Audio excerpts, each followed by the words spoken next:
Oh, wait, there I go. Ah, there I go. Okay, hey. I couldn't see me for a minute. What's up, witches? How are we doing? Welcome. Make sure you can't see my nips. What's up, witches? How are we? How we doing? Say hey, say what's up. I don't know if I can see the chat, so say hi so I can see if I can see you all.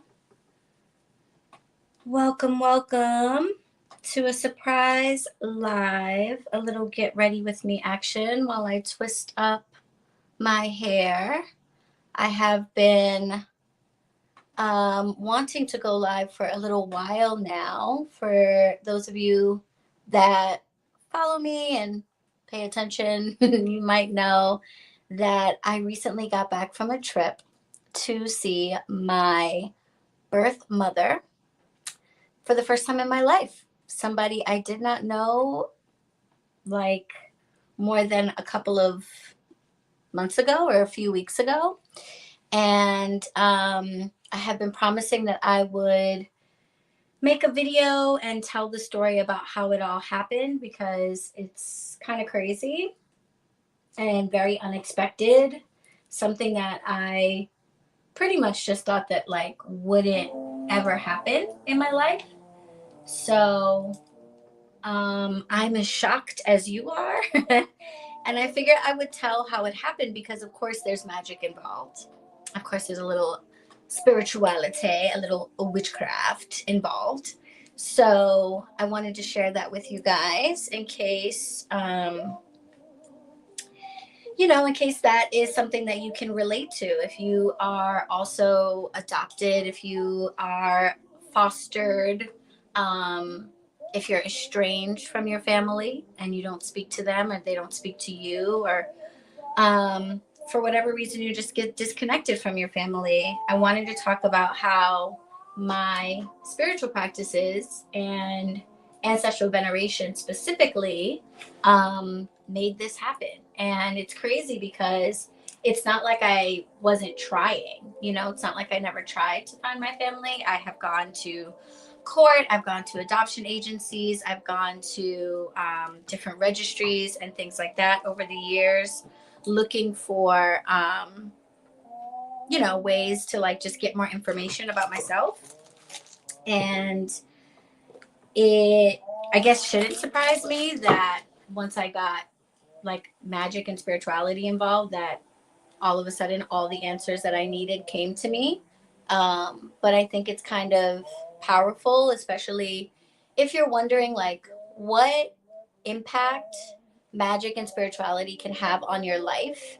It's not just about like casting spells for a boyfriend and shit like that. Like having a spiritual practice and understanding how to conjure the spirits in your life, how to work with the ancestors in your life, can make real like change in your life, a real impact on your life. Oh, does this have ads?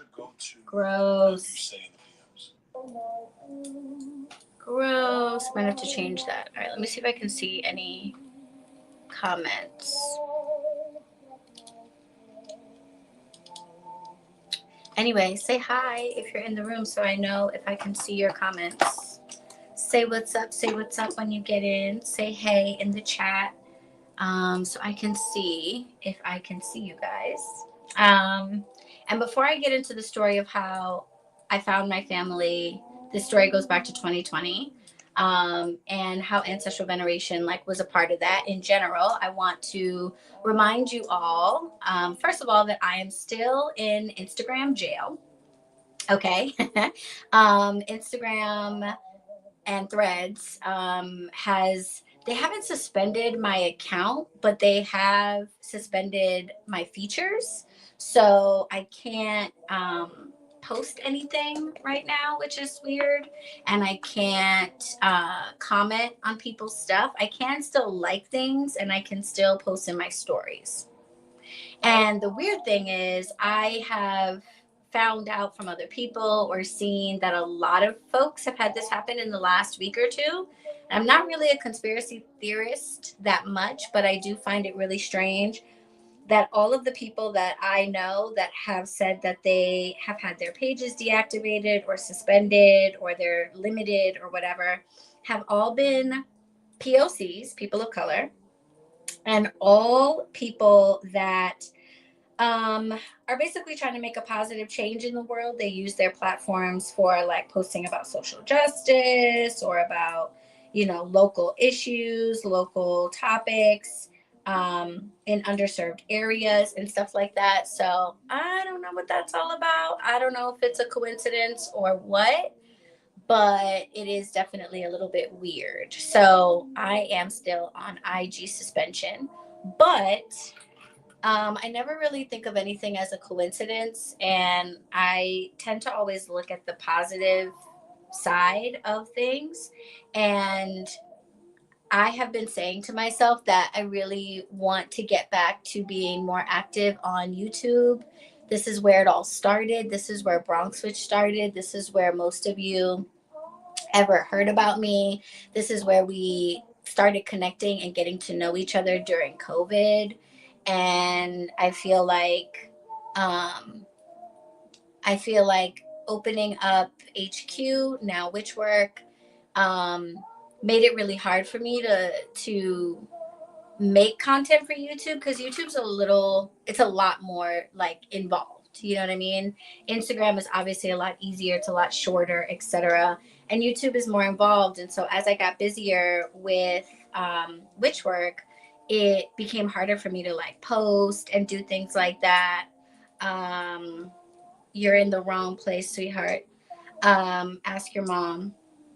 But so I was like, just basically doing content that like I could get out so that people knew what was going on and knew what I could do and all of that stuff.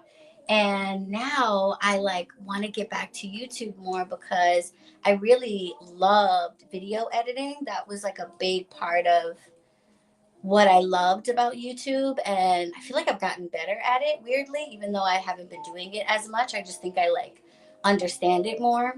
So I feel like this is a blessing, that I'm suspended on IG because it's forcing me to do what I have been saying I wanted to do for the longest time, which was like be on YouTube more. So I think it's a good thing. But yeah, if you're looking for me on Instagram and you're wondering what the hell is going on, I'm suspended. And allegedly, it's supposed to be um, back up and running tomorrow, but I don't know. Who knows? I don't work there. We shall see. But in any event, I'm here. I also wanted to remind you all that the spring semester of the Magic Intensive kicks off on Wednesday. And if you're on my mailing list or you're like a part of the coven on Discord, then you already know stuff like that. But I don't think I've done a lot of talking about it over here. So if you are wondering if the Magic Intensive still happens, it definitely does. Spring semester is going to be our 5th semester, which is amazing. Dozens of witches now have gone through this program and become better practitioners. And it's really like super rewarding for me. So I'm excited for the spring semester. And if you are interested in working with me one on one for 6 months, improving your capabilities as a practitioner, understanding yourself more, learning different practices for mindfulness and presentness, like meditation, learning how to build an altar, learning about ancestral veneration, which I will talk about today, and things like that, then you want to be a part of the spring semester for sure. Okay. All right. And I think I dropped the link for the semester in the chat and I pinned it. I think it's still up there. So definitely, if you are interested, click on that link and it'll take you to like where you can get all the information and all the details and all of that good stuff. All right. I feel very strongly that every witch should have a relationship with their ancestors and with a spirit guide. And it can have huge impacts on your life. And this is one of the things that could happen in your life. It can bring you to other relationships that you didn't even know were possible. Because I definitely did not know that it was possible for me to meet my birth mother or have a relationship with my family. And now I have, it's crazy, like a whole other family now to get to know, all because of ancestral veneration, which is really amazing. But hold on, I want to pick something with no ads because I don't want to be interrupted. But I want Muzak in the background. Ooh, okay.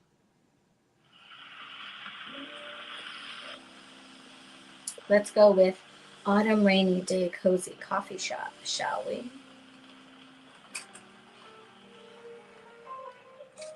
Yeah. I don't even know if you guys can hear that, but probably for the best so YouTube doesn't ban us. Okay.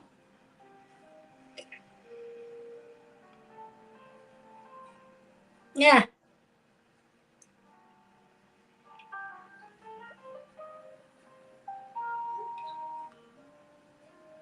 So speaking of, one of the people whose pages also got suspended by Instagram mysteriously is my homeboy, Perrin, who is the owner of the Bronx is Beautiful page and business. And we were also talking about like how he should be on YouTube more. So he's that. But he texted me and was like, "Oh, are you late for your live?" I don't know if there are any OGs in the room. Okay. But if there are any OGs in the room, then, you know, maybe you can chime in on this. But y'all know my rule about being late for a live. It is not possible. It is not possible. Sometimes when you guys come in the room in a live, you'll be like, "Oh my gosh, I'm late." There is no such thing as me being late for a live. There is no such thing as you being late for one of my lives. It doesn't matter what time it is scheduled for. You are not being paid to be here. I am not being paid to be here. And I personally believe that it is impossible to be late for something that you are not paid to be at. Okay? You can be late for work. You cannot be late for a free live stream. All right? Anyway, I told him that and he said I'm trifling. So, but it's the truth. I think it's the truth. I don't think it is possible to be late for something you are not being paid to be at. So,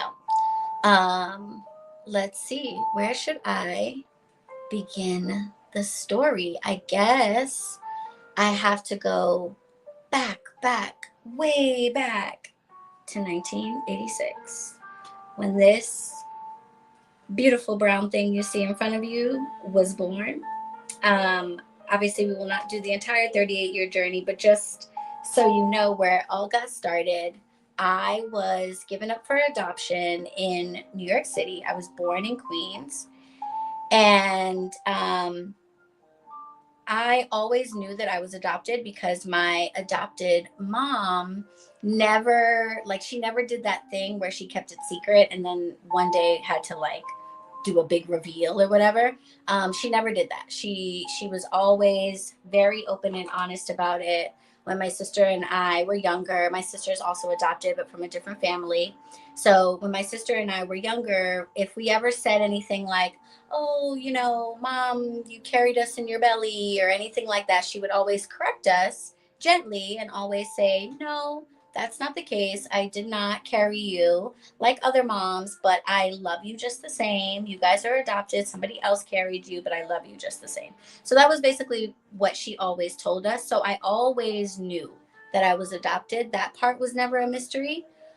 But back in the 80s, if you don't know, closed adoptions were the fashion. Okay. They were in style. And so you would get adopted from an adoption agency, and then all of the records would be sealed. Your name would be changed, and a completely fraudulent new birth certificate would get created for you. And then you would go through like the legal process, and then, you know, there'd be like house checks and like all the things. And then the courts would say, "Okay, all good." They'd issue you a new birth certificate, and you would start your life like as if you were never born anywhere else. So that's what made it easy for families to not tell kids that they were adopted, because there was often no like legal trail of the changes to your name and stuff like that. So I knew that my name had been changed. I knew that my name was supposed to be was originally Veronica, which I think is cool. And I knew that basically my mom couldn't care for me. My birth grandmother was the one that was like, you should, like give this child up for adoption. And was the person that met with my mother and father and kind of made all the arrangements with the adoption agency. I also knew that I had an older sister out there in the world, but I didn't know what the deal was. I didn't know if she had been kept. I didn't know if she was also given up for adoption. I just knew that she existed, that my mother had a child previously. So that's what I knew. And that was it. My whole life, that's all that I knew. And I'm very blessed and very grateful because my adopted family I love very much. My adopted mom I love very much. And life wasn't perfect. My adopted father passed when I was 3, and that made things financially difficult for us. But I was provided for. You know what I mean? I went to school. I had food. All the basic things, and a loving family and all that good stuff. I was never treated any different or anything like that. So I was never like super pressed about finding my birth family. Even though sometimes I would get into fights with my mom and be like, I'm going to find my birth parents and leave you. That was just like angry kid shit. So fast forward to my adult life, getting married and all of that stuff. And, especially after I hit 30, just starting to feel like I don't know anything about my medical history. I don't know anything about like my genetics. Should I be concerned about, certain illnesses or things like that? Predispositions. You grow up and you start thinking about the grown up stuff of life. So I was like, okay, well, what am I going to do to make sure that I don't know, taking precautions or like just have a heads up or whatever. And that made me feel like maybe I should look for them. So I went to the family court here in like my mid 20s, late 20s. And they were like, we can't help you. They were like, your adoption is a closed adoption. That basically means there isn't any like records that we can share with you, even though it's your information. Blah, blah, blah. So I was like, okay, well, this is never going to happen. I'm never going to know who they are. And, that's okay. That's fine. I'm fine. I'm a whole being and it's all good. And then around like right before I turned 30, I kind of made a return to YouTube and started the Bronx Switch Instagram page. And what's weird is I don't know if anybody will even believe this, but I had no freaking clue that there were like witches on the internet. I had been a witch, you guys know the story. I found Wicca when I was 12 years old.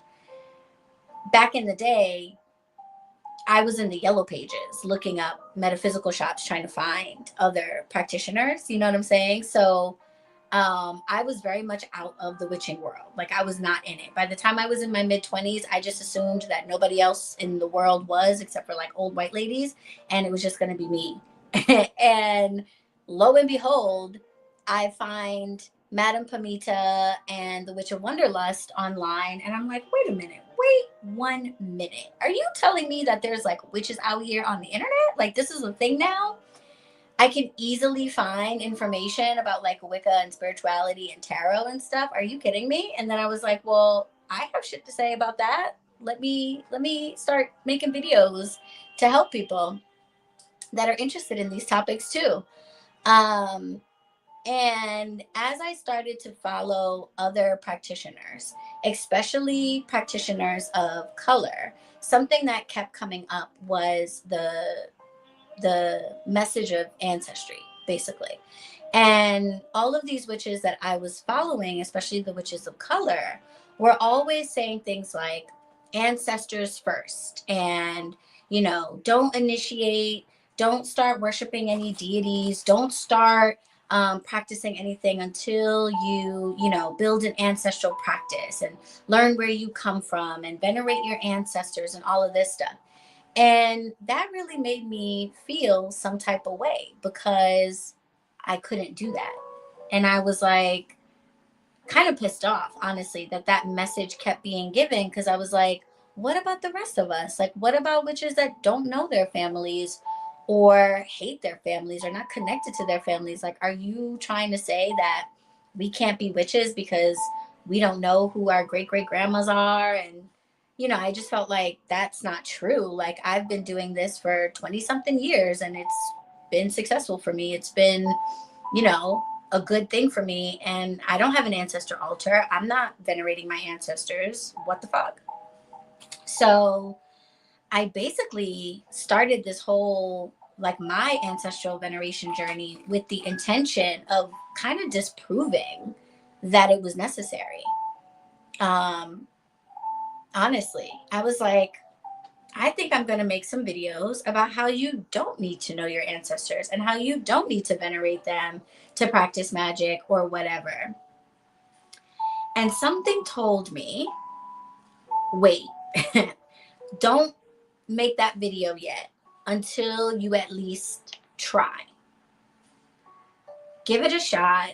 See if you can connect with your ancestors even without knowing anything about them before you get on, Angela Bassett's internet and start claiming things, um, and telling other people what they should do. And I was like, you know what? Okay, good idea. I should at least try this first and see what happens. So my whole journey into ancestral veneration really came from a place of not necessarily taking it seriously or not thinking that it was going to do anything for me, so transparency. I was like, I'm going to try it. I'm going to dispel it. I'm going to show everybody that I don't feel any different and nothing has changed. I'm still able to cast spells. I'm still able to do tarot readings the exact same way I always have. And it's just not necessary. And I figured by doing this, I would be, helping a lot of people with their own shit. So I decided to do an ancestry test, which did not exist back in the day, but now it did. Ancestry was like a thing. You could send in your DNA and find out more about where you came from. So I was like, let me do that and see what information I can get. And I wasn't thinking that I would learn anything about my family per se, because I felt like that information didn't exist. That's what the court said. So I was like, I'm just going to do this ancestry just so I know what I am. Because I literally didn't even know if I was African American or not. That's I guess I am because of ethnicity, but like, I didn't know if my racial composition or my genetic composition or whatever was what my adopted family was. I always figured, most likely, I feel like I look like an African American person. So I was like, I guess I am. But let me take this test so that if I actually have different genetics, then I should try to connect with those cultures, and I should try to venerate my ancestors the way that those cultures would do it. So I'm like really taking this seriously. You know what I'm saying? I'm going to really take this seriously, and I'm going to try to make this connection and see what happens. So I do the test. And while I am doing the test, or doing the years that I am doing the test, I started to realize how unhappy I was in my marriage. And things started to get really rocky for me. And I was not in a good, happy place at all, And I was trying to figure out if I was going to ask my husband for a divorce, how I was going to say those words, I was just really unsure, really unhappy, really just like going through some shit or whatever. And one night, I'm in my living room and I'm just bawling my eyes out. I'm crying my eyes out. I felt so alone. I felt like there was nobody I could really talk to. Um, there was nobody that could really give me guidance. And yeah, I was just really like upset and frustrated and lonely. And I'm sitting on the couch. I have in front of me this oracle deck that had recently been given to me. It's a vintage wisdom oracle deck. Say what's up when you come in the room. Hey, y'all. Vintage wisdom oracle deck. I have it in front of me. And I was just like literally crying out, you know, and I was just like, God, this is the time. Like, this is the time. I need a sign. I need something, because if you don't show me something right now, I am giving up on everything spiritual. I'm going to become a fucking atheist. I'm just going to say, clearly, there is nothing and no one. I am by myself, and we are all alone in this stupid fucking world.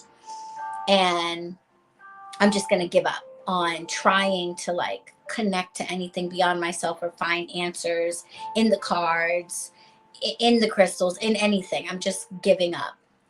And I was like, if you're going to show me something, I need to see it right now. And then I pulled a card, and a card that I had never, ever, ever pulled from this deck came out. And at this point, I used the deck for like a year. I pulled the Ancestors card. And I was like, and I just started, like, I was already crying, but I just like Niagara Falls broke through. And I was like, oh my God. And then I feel this presence. And I have not had that many. I'm actually kind of like annoyed by it, because I'm always like, ew, everybody else is always having like cool experiences, and I'm over here with just like a regular ass life. But I, at that point, had only had like a couple of moments in my life where I'd had like a paranormal experience, you know, where I felt like there was a spirit around me, or there was an energy around me, or something like that. But all of a sudden, I feel my grandfather, my adopted grandfather, who had passed a few years prior, standing in front of me. And there's really no way for me to explain how I knew it was him, or what I felt, or whatever, you know. It's like an impossible thing to explain. But when I tell you this man was standing in front of me, I just couldn't see him. He was standing in front of me. I grew up with my grandfather. I spent a lot of time with my grandfather as a kid. I knew what he smelled like. I knew what he felt like. I knew what he sounded like. And I knew without any doubt in my mind that this man was standing in front of me, and I just could not see him. And it was, to this day, one of the most powerful things I've ever experienced. It was moving. It was incredible. It was beautiful. And we kind of just had like a conversation. And I was just like, I used the cards to confirm my questions. I was like, are you, what's the cards with a pendulum? I think I had a pendulum. So I used the pendulum to like confirm my answers and like have a conversation.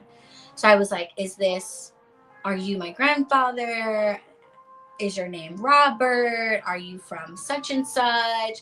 And then I asked some questions that like the answer would be no to, you know, and I just like went back and forth, and I was like, I am 100% certain I am having a conversation with my adopted grandfather right now. This is unbelievable. And I just absolutely needed it in that moment. If it didn't happen, there would be no Bronx switch, because yeah. So we had like a back and forth, and I said to him like, okay, well, I'm going to set up an altar then.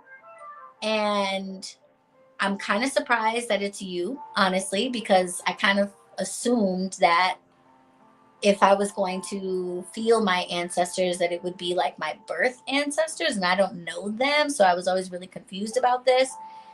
So maybe you can help me. Maybe you can help me connect with my birth family or others.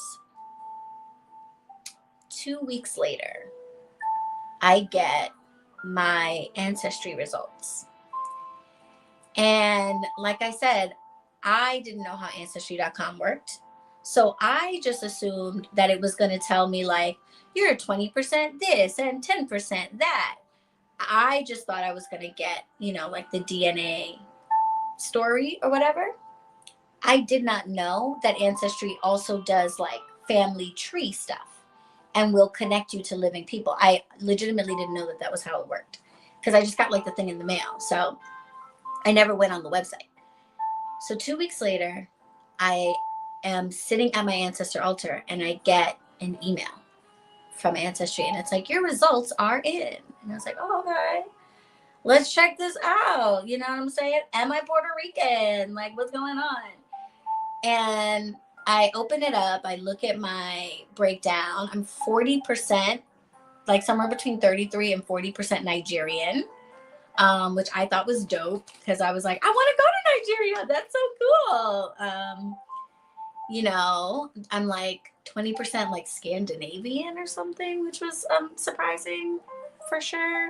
And like part like Benin, Togo, and things like that. And I was like, this is so cool. Okay, I'm clearly African American, yes. So I'm just looking at the numbers. I'm texting my sister. I'm like, I'm 40% Nigerian. Isn't this cool? Blah blah blah. And then I see like the tab to go to like your family tree information. And I was like, oh, hey, what's this? So I click on that and I'm shocked, shooketh, floored, just blown away, because I'm like, oh my Lord, I never would have expected for there to be family members on this thing. Not only are there family members, not only are there like, cousins and third cousins and all kinds of stuff. There's a profile and it says this person shares like 98% of your DNA. This person is either your mother or your daughter. And obviously I don't got no kids. So I was like, holy shit. My mother is like on this thing. Like, what? Like, what are the chances? What the fuck? What are the chances? This is crazy. So I look at the profile, and the profile has like no information though. It has a name and it has a nickname, and I was like, like initials basically. And I was like, and they tell you on the Ancestry, like whether or not the person you're looking at made their own profile or if they're just like connected to somebody else. And it said that this person was connected to a different profile. And I was like, okay, that's weird. This person doesn't have a picture. They don't have a full name, and they didn't even create the profile themselves. So that made me hesitant, about reaching out. Because I was just like, I don't know. I feel like I'm just talking into an abyss, and it's just like a weird stranger. And I don't even know if this stranger made this account. So I don't know. I'm just going to leave it. It's not that serious. I got some answers about what I really wanted to know, and that is plenty good enough. I'm just going to leave it at that. Right. So that was in 2020.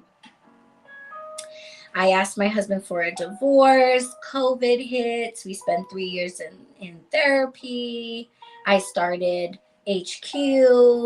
I started the Bronx Switch channel. I'm going live every week. Like, I just got really busy in my life and had a lot going on. and just moved on from it. I was like, okay, I have this information, and if I want, I can come back at another time and reach out to this person. But for now, I'm not really too motivated to like add an extra level of intensity to my life. But I was definitely already really moved and shocked that starting my ancestral journey immediately, like immediately gave me the answers I needed. I had spent 30 years um looking for, trying. I had gone to the courts, like I said, I had done all the things, signed up for different registries. There's like an adoption registry you can be a part of. I signed up for that. I had joined Facebook groups for people looking for their family. I had done all the things and I'd never gotten any answers.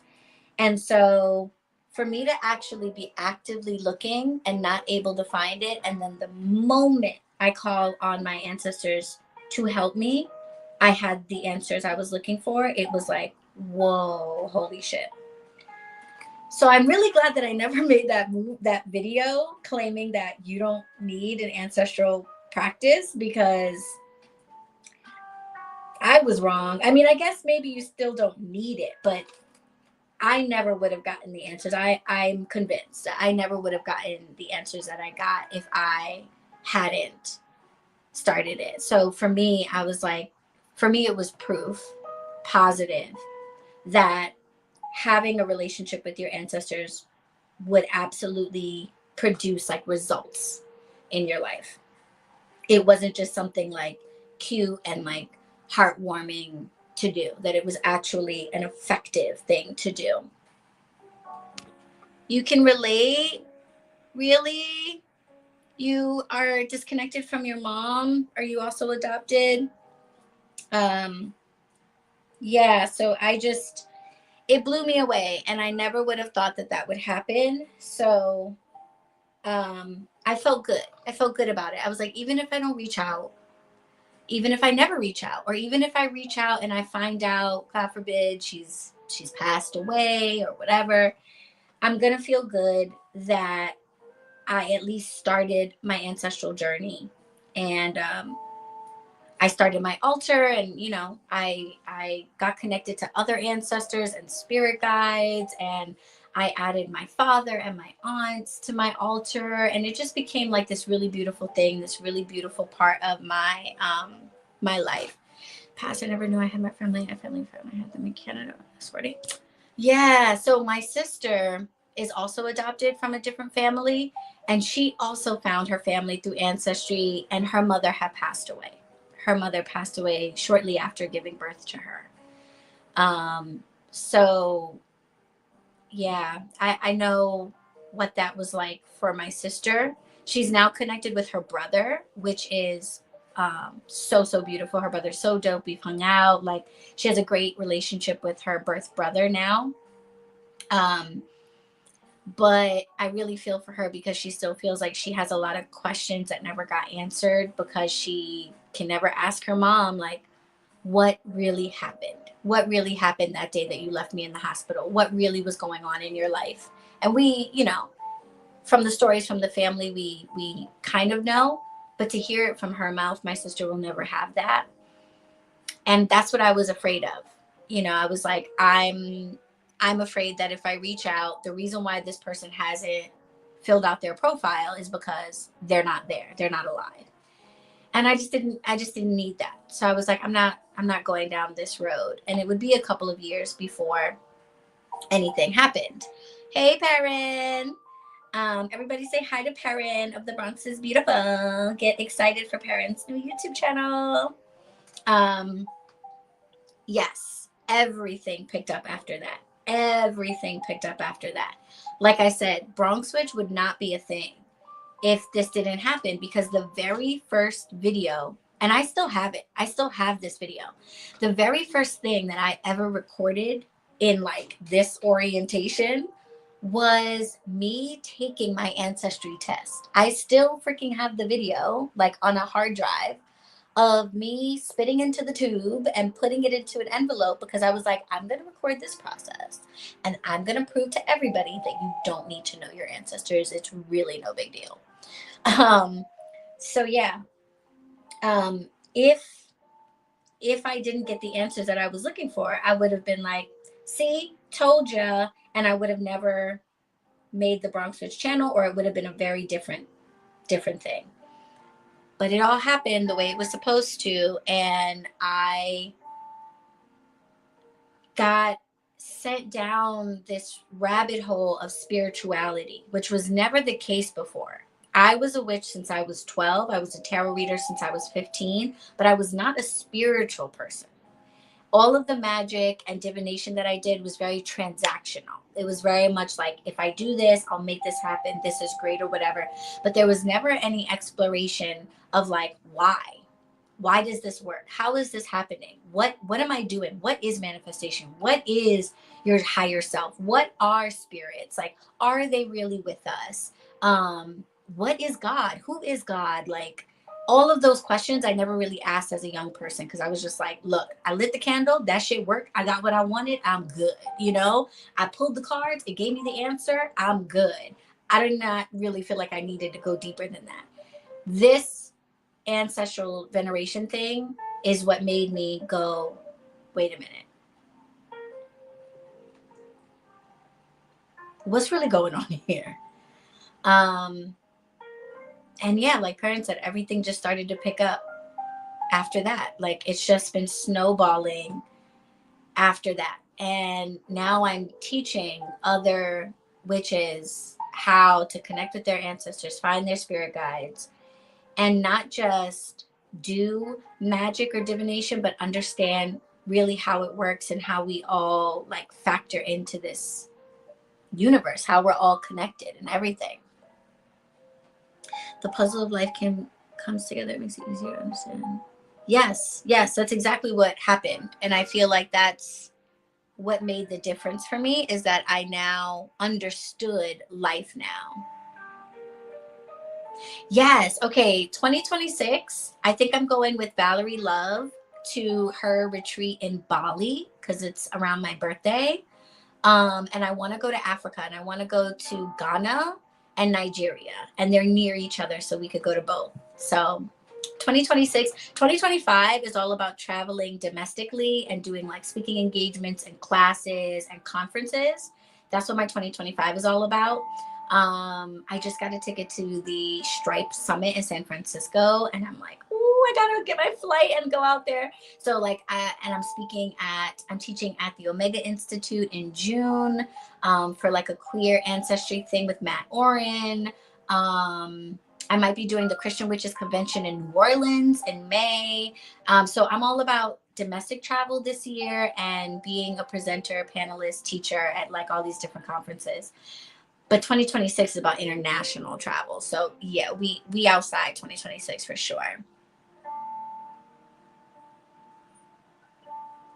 Ooh, yes. Okay. All right. So it is crazy finding my family, because my adopted family is a very traditional Charleston, South Carolina Christian family. Like, no magic, no hoodoo whatsoever. It's actually very disappointing because I'm like, you guys are fucking Gullah Geechee people. Like, you could be doing all kinds of African magic, and instead you're in church every Sunday. Like, ew, gross. So I grew up in a very Christian religious home that did not embrace any type of spirituality. My mother accused me of being a devil worshiper, wrestled candles out of my hands, and threatened to throw me out several times. I had to hide my witchcraft books. I had to hide my altar stuff under my bed. So it was not cool. It was not allowed in my family, my adopted family. So here I am with this information, and I sit on it for a few years. And then I get a message from my friend Perrin, who is in the chat right now. And Perrin,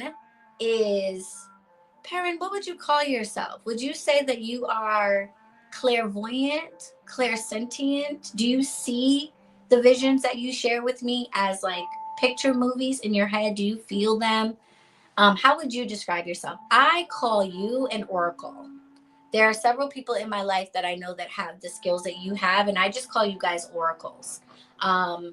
Somehow you're able to know things. And Perrin comes to me in, what was it, like August last year? And Perrin is like, you're about to meet somebody from your birth family. And I was like, okay, cute, whatever. I do not have time for that. I'm not in the mood for that. I got too much shit going on. And plus, I don't know how the fuck that would be possible because I did my ancestry test in 2020 and nobody has said a word to me. Like, those people know I came up on their thing too. So if they were looking for me, they had 4 years to say something and nobody has messaged me ever. So okay, so I just kind of smiled and nodded at you. I was like, okay, sure, whatever, it's cool. Ooh, you have Claire, is that called clairgustians, when you can smell spirits? I think it's called clairgustians. Or is that the taste, when you can taste them? Something, it has a funny name when you can smell them. So I was like, okay, parent, whatever you say, cool, thanks for the info, thanks for the heads up, right? But I didn't take it too seriously. I didn't think too much of it. 3 weeks later, I get an email on motherfucking LinkedIn. On LinkedIn. So random, right? And what's crazy too is I had forgotten about my LinkedIn for years.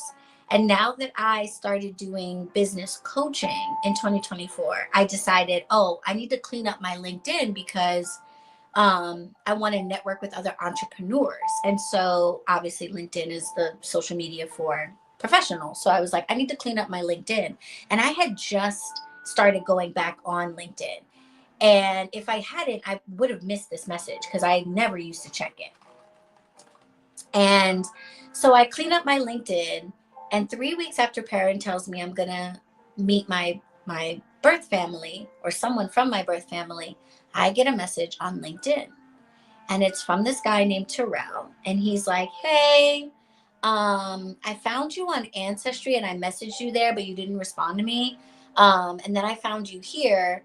I am having like a family reunion. I'm trying to throw a big family reunion. And I want to invite like family members that we've never met before. And I found you or something like that. And I was like, oh, hey, thank you so much for inviting me. But I'm actually not really a part of your family because I was given up for adoption. So I actually don't know anybody. And you know, so it would not be appropriate for me to come to this. I don't think, like, it's not really, I'm not like, I know it says I'm a cousin, but I'm not a cousin in a regular way because I've never actually interacted with this family. And he was like, oh, whoa, really weird. Like, okay, I didn't even know I had a cousin given up for adoption. And he was like, well, so do you know this person? Do you know that person? And I was like, nope, I don't know any of those people. And he was like, okay, well, do you mind if I ask around? Like, if I ask my mom and stuff and see if I can get you some information? And I was like, sure, you can do whatever the hell you want. Here's my name, my number. You can call me if you find anything. Like, I didn't think anything of it. And he comes back. Yeah, please subscribe, stick around. He comes back like a couple weeks later and he's like, hey, do you recognize these names? And the names that he sent me were the names that were on my ancestry. That, according to Ancestry, was like my grandmother, my aunt, my mom. And I was like, well, I don't know these people, but these are the same names that are on my ancestry. And he's like, okay, well, this person's my mom's aunt. This person's my such and such, such and such. Let me see if I can put you in touch. And I was like, sure. So he reaches out to my grandmother and she messages me on Ancestry, or I message her. I forget who messaged you first, but she's like, yes, my daughter gave a child up for adoption in the 80s. I'm going to put you in touch with her.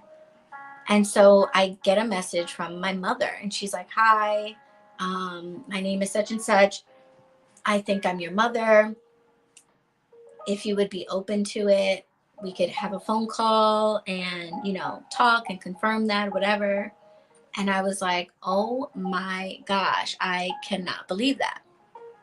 That's what happened to me. I got invited to a family reunion in Canada. That's how I finally met my mom's family. Right. That's crazy. We have like the exact same story. So I was like, okay, yeah, like let's talk on the phone. And I posted a clip of it on, I think, Instagram and maybe on here too. But we spoke on the phone and in like November or something like that. And of course, at first we had to confirm things like, okay, what was your birthday? Where were you born? Da da da da da. And we talked for an hour. We talked for an hour, and she told me the whole story. And basically, the story was she and like a lot of people in New York, in the Bronx, in the Black community, unfortunately, got caught up on drugs and was addicted to crack cocaine and running the streets and not stable and couldn't care for the children that she was having. I did have a sister. She confirmed that was true. And that my sister had also been given away to like family members and stuff to be cared for.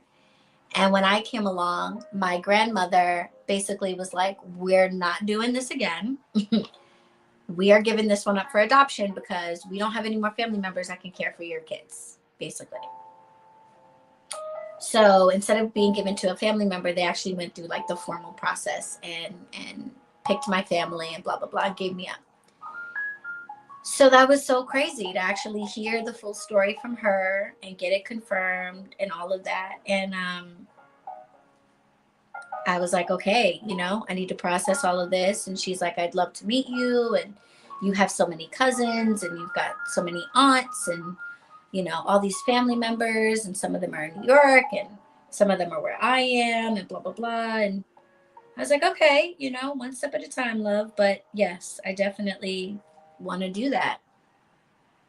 And this past, what was it, early February or end of January? I usually go down like around December to visit my family in Charleston, but that didn't happen this year. I decided to just like chill out and stay home and travel after the holidays. So once I was done like relaxing, I was like, let me get down south and I'm going to go visit them for like a day. And that's what I did. I flew down a few weeks ago now, and met them for the first time. I met my mom. I met my grandma, and my aunt and my sister and a cousin and her husband. And then this past weekend here in New York, I met another aunt and her son, so another cousin. And it was so wild because they picked me up from the airport and I got in the car with them. And, first we hugged, all the hugs. Oh my God, hi, so nice to meet you. My grandmother is gorgeous. Okay, she's 87, gorgeous, bright white hair, beautiful skin. My mom is in her 60s. You would have no idea that she was on drugs for like 40 years. She looks incredible. It is unbelievable. She's like a freaking teenager practically. Long hair, in a braid. Like, it was just so cool to see them and see how beautiful they are. Like, I come from some really beautiful women, and I was just like, this is so unbelievable. So we get in the car and I'm texting my sister, my adopted sister, to be like, I'm here. Like, oh my God, this is so weird. And I texted her and I was like, I feel like I'm in a fucking clown car because everyone in this car looks like me. My mom has a gap. My sister has a gap. We all have the same face, basically. We're all little women, like everybody's short and petite. And I was like, oh my gosh, this is something that most people take for granted. Like, most of you, if you are related to your families, as most people are, you already know what it's like to see other people that look like you. You know, you're already used to that. I had no idea what that felt like. I had never experienced that in my life. You know what I'm saying? And I was like, this is crazy. Like, I'm looking at my aunt, I'm looking at my mom, and I'm like, these people just look like old versions of me. This is so wild. Like, is this what people feel like all the time? Is that what you feel like all the time? You look at your parents and you're like, whoa, we look alike. Or like, as you get older, you're like, wow, I'm looking more and more like my mom. Like, I never had that. So this was really cool to finally be like, I know where my features come from. You know, I always used to joke, like, when people talk about me, you know, I got a big booty, you know what I'm saying? I think I'm a pretty gal, you know? So whenever I get compliments, I always joke, oh, I get it from my mama. I get it from my mama. But I was always capped because I didn't fucking know that. I don't know if I get it from my daddy. I don't know if I get it from who. So I would always just joke, oh, I get it from my mama. But now I was like, oh shit, I do get that from my mama. Like, my gap is from my mom. Like, my nose is from my mom. Like, I look just like my aunties. And like, that was so cool. Like, really, really cool to finally be like, I can say, like, I know what I am. I know where I come from, you know? I never thought that that really mattered to me, or that it would make a difference to know that. But to look at your face and be like, I know why my nose looks like that. I know where I got these lips from. Like, it's a whole nother level of knowing yourself that you just get used to not having. And it's so cool to now have that, you know? And one of the witch's mottos is to know, to dare, to will, and to keep silent. And when we say to know, we are talking about knowing ourselves. Know thyself. It truly impacts your magic to know yourself. I found out that my grandmother is from New Orleans, that they're Creole. I found out that they are not religious. They are not super Christian. They are very spiritual. And as I'm sitting in my grandmother's house, her house is covered in dried plants, just like mine. She has plants everywhere, just like I do. She makes her own vinegar. I was teaching her my fire cider recipe. She grows her own plants in the backyard. She grows her own tea. I make tea. Have sold my own tea for years. My sister walked in when she drove up, and she's got a giant carnelian crystal on that she wire wrapped herself. I want to live on a homestead one day. She's telling me that she just got chickens. They're all spiritual. They're into herbs. I meet my cousin, and my cousin is an herbalist, has an Instagram page and everything. Like, all of the things about me, not just my physical features, suddenly made sense. Because me being interested in witchcraft and spirituality made no freaking sense based on my adopted family. And it made no sense why I would be interested in those things so young, because I wasn't exposed to anything like that, you know? My mom was super religious. We watched Seventh Heaven. We watched TBN. Okay? I grew up listening to Carmen and the who was it? BB and CC Winans. Okay? Like, I did not grow up listening to secular music, watching secular TV. We were not allowed to see anything with cursing, violence, or sex. Everything was Christian approved television, Christian approved music. I was not allowed to hang out with like people from my school. If I was hanging out with people after school, it was from my church. All of it. Like, my mom got super religious after my father passed away, I think because it just like made her feel like she could keep her children safe if we were in church activities instead of regular activities. So there was nothing in my world that would explain why at 12 years old, I woke up and was like, I'm a witch. And now that I've met my family, my biological family, it all made so much sense. And I think it's so crazy because people always talk about, nurture versus nature versus nurture, like which is more important or has a bigger impact on you. This is definitely a win for the nature argument, because to never know these people. I got delivered to my mom when I was 8 days old. 8 days old. I was in the hospital for a little bit to make sure I was all good, that I was not affected by my mom's drug use. And then once I was marked healthy, bam, all of the arrangements had already been made. I was taken directly to my mother's house by the adoption agency. I did not ever step foot in my biological family's home. I don't even know if my mother held me. I didn't get a chance to ask her that yet. I don't even know if she really, if she held me, if my other family members held me. I was immediately whisked off to my adopted family. So there is no explanation for how, at such a young age, I would start reading tarot and talking about witchcraft, and then I meet my biological family, and they're all super witchy. Genetics is the only explanation. It was just in me to be the Bronx witch.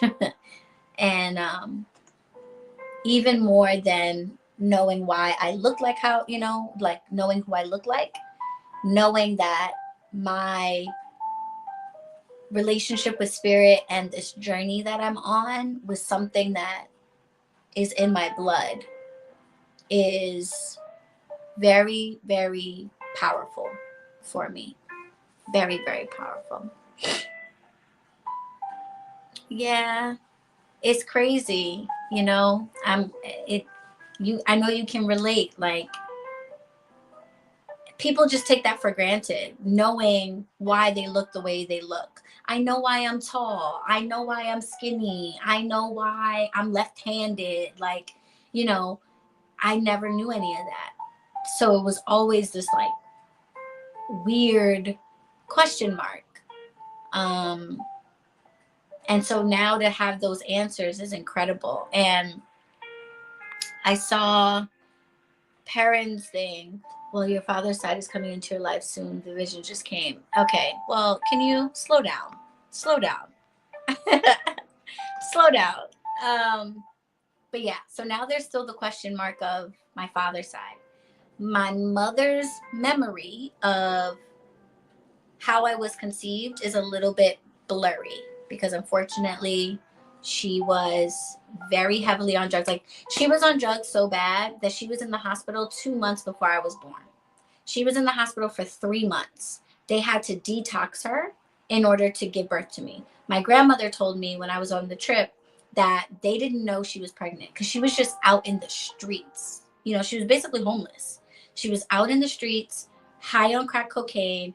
My family didn't know that she was pregnant a second time. And they didn't find out until she got admitted to the hospital at 6 months pregnant. So they had to detox her in order for me to be born. And I was born, luckily, drug-free, but I was very, very tiny, very underweight, very small. So they did have to keep me for a week and make sure that I was okay and all of that stuff. Me too. Thank you. Thank you for being here, love. So yeah, so who my dad is still unclear. She kind of sort of remembers some names. And there are some folks on Ancestry that seem to maybe be related to me from a different family. I haven't checked my Ancestry messages in a little while, ever since I got my mom's contact info. So I'm going to go back and see if there are any updates in that regard. But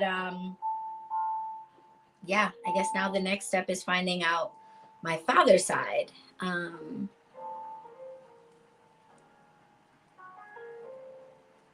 You know what's funny? I just thought of this. If you were in the live when it first came on, you might have saw that the chat was getting spammed by some guy that was telling me to twerk. And I just remembered that for 6 months last year, I had an OnlyFans. Does anybody remember that I started an OnlyFans? It was such a short, like, moment that I keep forgetting that I did it. But yeah, it was too late. He definitely could have seen some of that. That was fun. Anyway, so yeah.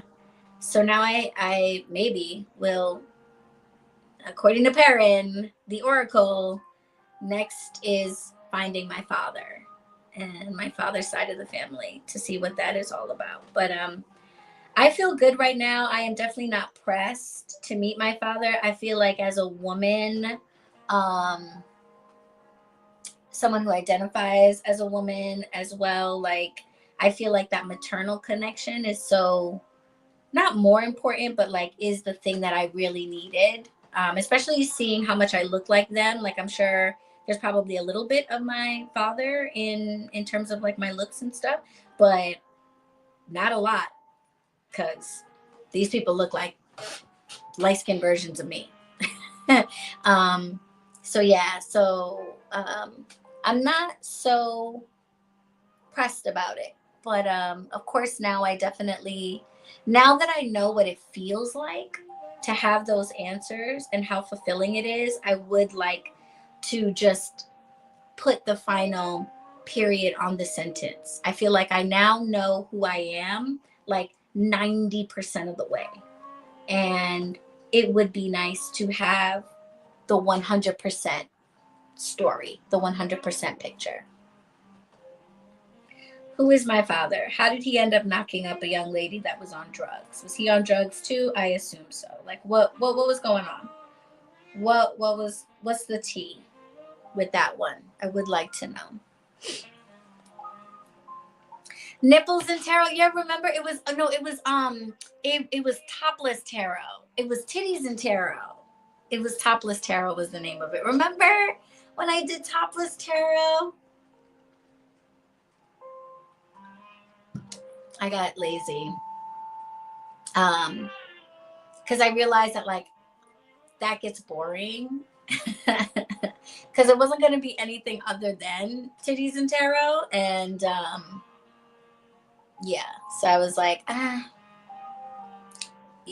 think you got to show all the goodies to really have OnlyFans be a thing. But I didn't really do it. I didn't do it as a business. Like I didn't do it to make money, though I did make some coin.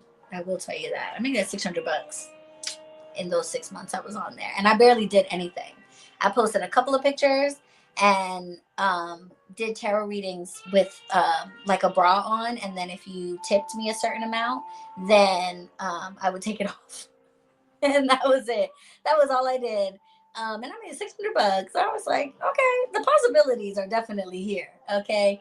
As a business model, but I didn't do it to make money. I did it because my marriage was finally over and I just really needed a way to feel feminine again, feel sexy again. Just kind of like feel comfortable, like not having clothes on and things like that, because I had become so shut down in my marriage in general, but especially in those last 3 years. We didn't sleep together for that time. So I just really buried myself in my work, and I became like a very like hyper masculine version of myself. And I just needed to rediscover the feminine version of myself. And I was like, so I'm going to do this and see how it feels. And I loved it. I got a wig, like this copper red wig for it. And I would get my makeup done and I bought some new lingerie and stuff. And it was good. It was good. It did what it needed to do, which was to help me get back into, I got my sexy back, basically. Okay. Cue Justin Timberlake. I got my sexy back. I got my Stella got her groove back. And then once I did that and I made some coin to cover the cost of my like wigs and lingerie, I was like, okay, I've had enough. This was cute, but it's starting to feel like work. And the last thing I need is another job. Like I'm working being the Bronx Witch, and that is keeping me busy enough. I do not need another job. Thank you very much. So yeah, so I I deleted it, I think. So I was like, I'm good.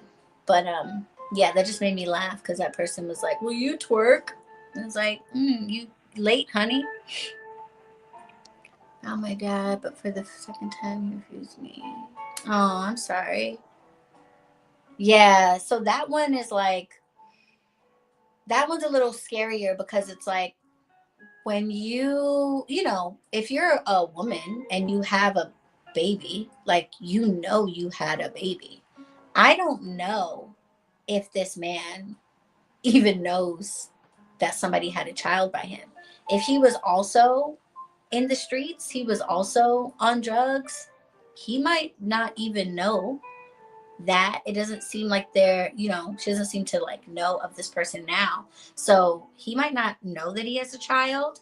He might not want to find something like that out. He might have cleaned himself up like she did and have a whole family. And, um, you know, that shit might be crazy. I think it's a little bit different for a man to find out that you have a kid after 40 years than it is for a woman because you don't find out. You just maybe don't know where they are, but you know you had one, you know. But I don't know if he had one. My grandmother didn't know that my mom was pregnant until she was in the hospital. So I don't know that this man has any idea that a child was born unto him. So I don't know what his response would be like. Um, he'd be like, "Bitch, the fuck? I ain't your daddy." In which case, I will be like, "And sir, and you are correct, and excuse me, pardon me for interrupting. You go ahead and go back to what you were doing, because yeah, I definitely don't need it that much to be like, oh, like, please love me. Be no, I really don't. I don't care enough for that. So who knows?"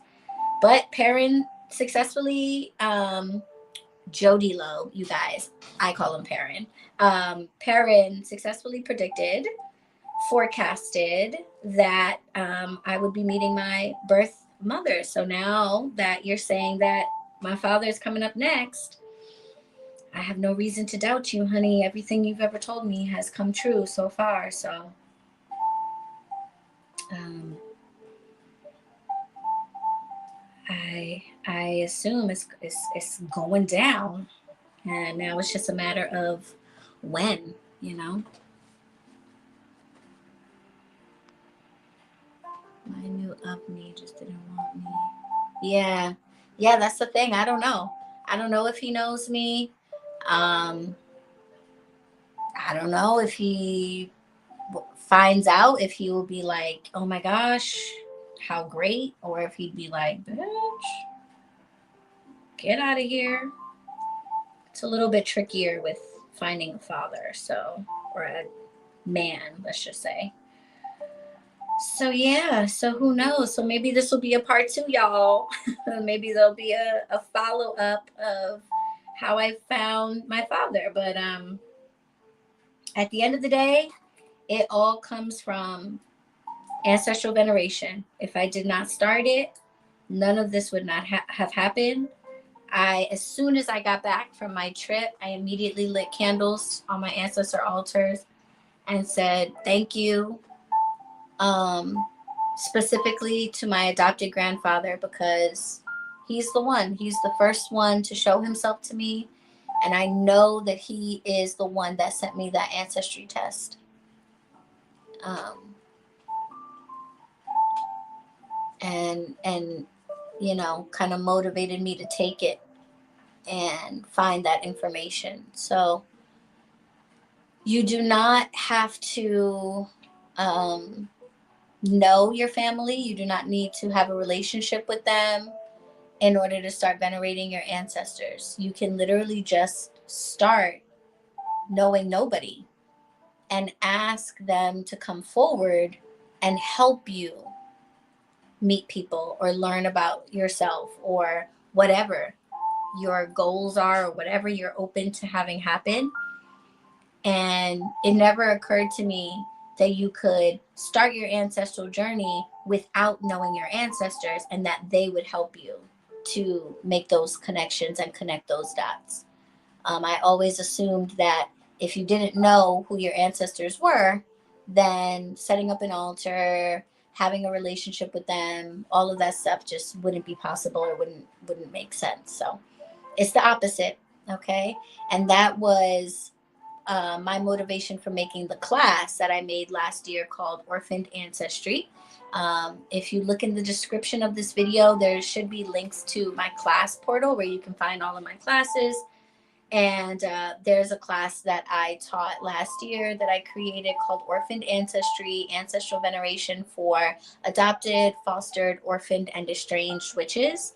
And I basically just teach you how to start an ancestral practice without knowing like anybody's names, or maybe you know your family but don't like the ones that you know. I feel like that's the case for a lot of like white American witches that know that their ancestors were maybe colonizers or whatever, and they feel awkward and weird about starting ancestral veneration, knowing that they don't like what they know about their ancestors. I talk about how to begin your journey if you are estranged from your family, which is something that's particularly relevant for queer witches, because a lot of us have been, you know, disowned from our families, or um, are not welcome, and probably feel like,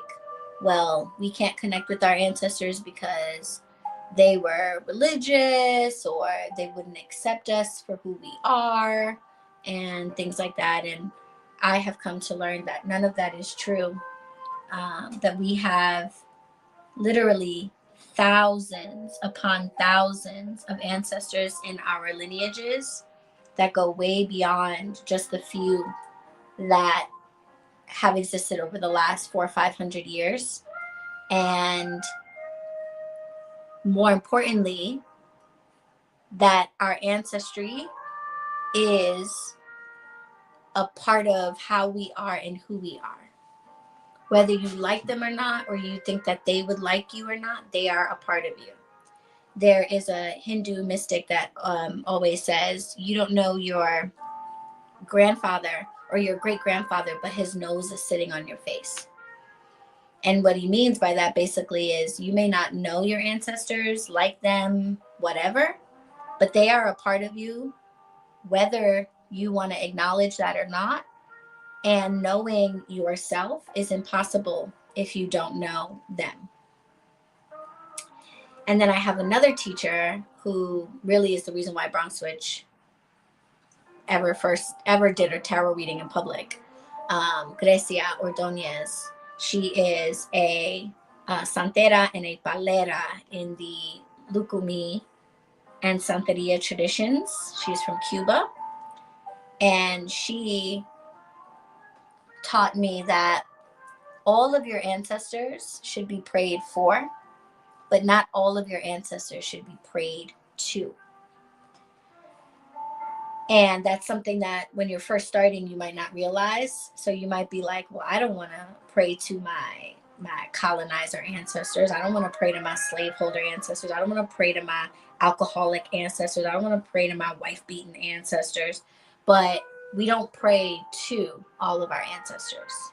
We pray for all of them. We pray for all of them to become elevated and to become high vibrational beings that they maybe never were when they were alive, because they're connected to us. And so as their vibration elevates, so does ours.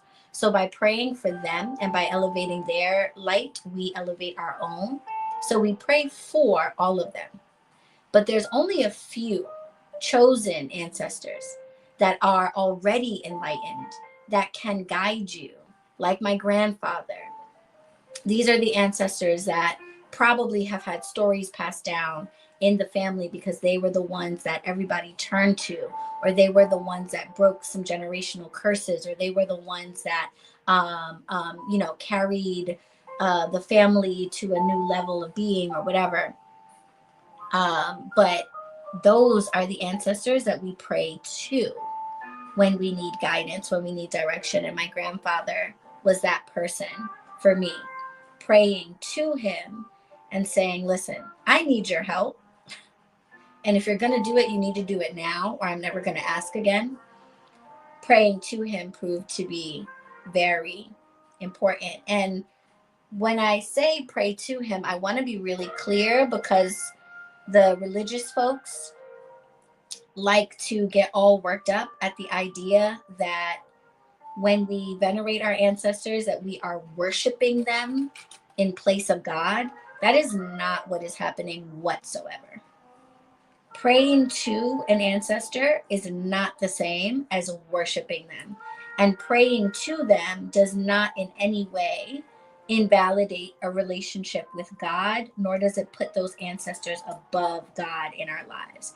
God comes first. God is the reason why any of this is even possible. God is the one that decided that we would be part energy, part matter, and that after our physical bodies die, that we would still exist in some capacity. God is the one that decided that he would make human beings in his own image and breathe life into them and allow us to be basically fractals of his divine energy. God is the reason for all of this. And honoring your ancestors, venerating them, and calling on them for intervention in your physical life in no way changes that. Okay, so let me be very clear when I say I prayed to my godfather, my grandfather, that is not me worshiping him or treating him like he is God. That is not what is going down. Rather, what is happening is me acknowledging that there are ways in which energy can impact the physical world, even when it no longer has a physical body. And when I need to shift energy in the physical world, when I need to create something in the physical world, I can ask for their energetic assistance with pushing something in a different direction or shifting something in a different direction. Yes, it was so good to know you, Inked Raven. Welcome, welcome. Okay, that's the distinction that the religious, especially the Christians, no offense, tend to get really confused about, because the Bible says, thou shalt have no other gods before me and all of that. And they see you setting up an altar to your ancestors and they're like, oh, idolatry, you have got, no. Ain't nobody worshiping ancestors over here. That is not how that goes down. They were human beings like anybody else. Okay, so we're not worshiping them. But we are saying, hey, can you shift the energy around this situation? Can you give me a sign? Can you manipulate the physical world so that I make the right choice here? Because I could use some guidance. And we only do that with the ancestors that are capable of that. The ancestors that are still in a low vibrational state because they died in the grips of addiction, in the grips of hatred, whatever. We do not call on them for that because they are not going to be able to help us in any positive way. They are only going to interfere. Okay? So I just want to be clear about that, so there's no confusion.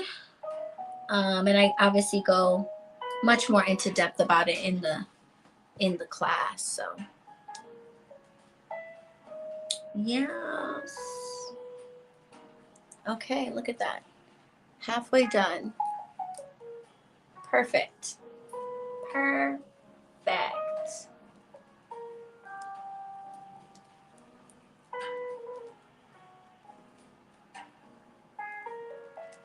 Y'all want to hang out while I do the second half? What time is it?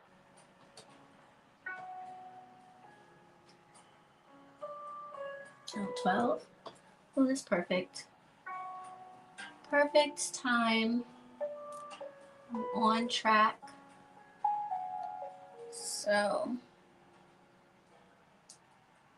yeah. I guess before I let y'all go, let me know if you have any questions, comments.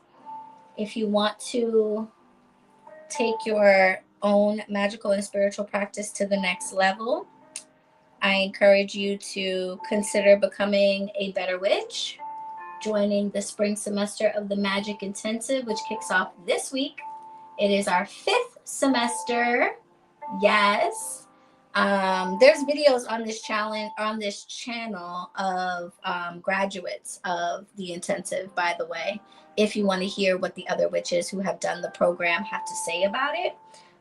If you go on this channel and you just type like review or something like that, it'll pull up some review videos from some of my past graduates. We do a retreat every year at the end of October called the Staycation. Perrin has been on the retreat and is our wonderful tour guide for our nature hike. So we have an amazing retreat that the Better Witch graduates get to participate in. It is incredible. If you've ever wanted to stay in a big old house in the woods on the water with a bunch of witches doing rituals and sound bowl sessions and learning about magic, then you want to be a part of this growing community. We are 5 years in now, which is so cool. And I'm really excited to get to know this year's students and work with them in their crafts, teach them what I know.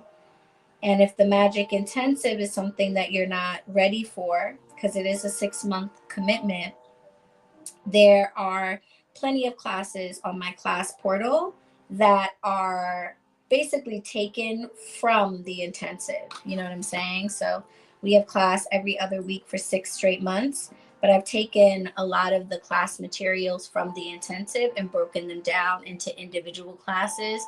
So if you just want to learn about divination, or you just want to learn about creating altars and opening up sacred space, or you just want to learn about the wheel of the year and the pagan traditions, if you just want to learn about spell casting, there are individual classes on the class portal. But if you want to do the whole program from start to finish, we start on Wednesday for our welcome class, which is a live class. I'm excited. Hashtag witches helping witches. The intensive is something I always wish I had as a young witch. You know, I wish that there was, I mean, this was pre-internet, but I wish that there was somebody that was teaching like a formal academic class, because I'm an academic person. You know, I went to law school and I dropped out, but I went. But I'm somebody who learns best in like a class type environment. Otherwise I'll not necessarily take it seriously. So I like knowing that like I have to show up to class every other week, and like I have homework assignments, and somebody's going to be checking it and asking me if I'm on top of it, you know, like holding me accountable and stuff like that. And I always wish that there was basically Hogwarts. Like I always wish that there was just like a school for people who are interested in magic and spirituality. And since I never really found that, and Hogwarts isn't real, I had to create one myself. So I'm really proud of it, because it's what I wish I always wish that I had. And I feel like a lot of witches feel that way, because we try to learn from books and YouTube videos and stuff like that, but it's not the same, because it's easy to just listen and then not really go and incorporate it. You know, I don't know if you're like me, but how many witchy books have you read and just skipped over the exercises at the end of the chapter? Hello, right? And so it doesn't end up really sticking, you know, the information.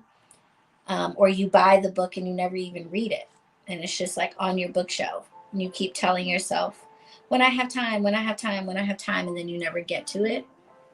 So I created this program for those of us that want to learn and are serious about learning, but maybe need a more structured environment to keep us accountable and actually make sure that we are learning.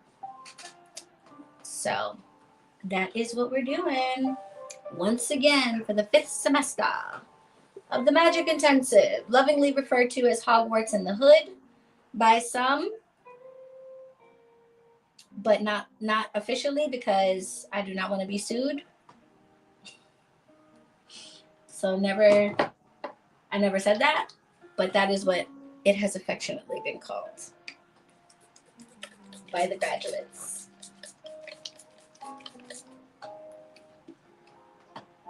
Okay. All right, y'all. Well, I'm probably gonna peace out and finish up the second half. One half is done. It's a whole journey. I always think that like it's gonna be done in a certain amount of time, but I forget that every time I retwist my hair, it grows. So then when I do it again, like 3 weeks later, now it's longer, which means it takes longer. So every single time I do this, it takes slightly longer than it did the time before, but I'm still operating on how long it took the time before. So I'm like, oh, this is going to take like 2 hours, and then it takes 2.5. And then I'm like, oh, it's going to take 2.5 hours, and then it takes 3. And then da-da-da-da. And it keeps growing. So it's crazy to think that back when I first started and they were little baby locks, that I could literally bang this out in like an hour and change. Not anymore, honey. Not anymore. Now it is a whole situation. But yeah, thank you guys so much for listening to my story and being on this journey with me. I posted like a short that has a little clip of me actually walking up to my mom at the airport. I didn't want to have like the camera in her face, you know, because that's weird for people that don't know that I like make content. So I wanted to capture the moment, but I didn't want it to be too intrusive. So I just like propped my phone up on the wall and walked over to her and then came back and got it. So I do have it on camera, the very first moment we ever met, me, her, and my grandma. And I posted that as a short. So if you want to see what she looks like a little bit, it's kind of from a distance, but you can kind of see that. And then, I don't know, maybe I'll make like a vlog style video with like the video footage of us at dinner and all of that. We shall see. But I will definitely keep you posted if I meet my father, or when I meet my father, I guess, according to Perrin. And yeah, the story continues. Almost all questions have been answered. Almost all. So we shall see what happens next. Am I going to meet my dad in 2025? Next time on the Stories of Bronx Witch.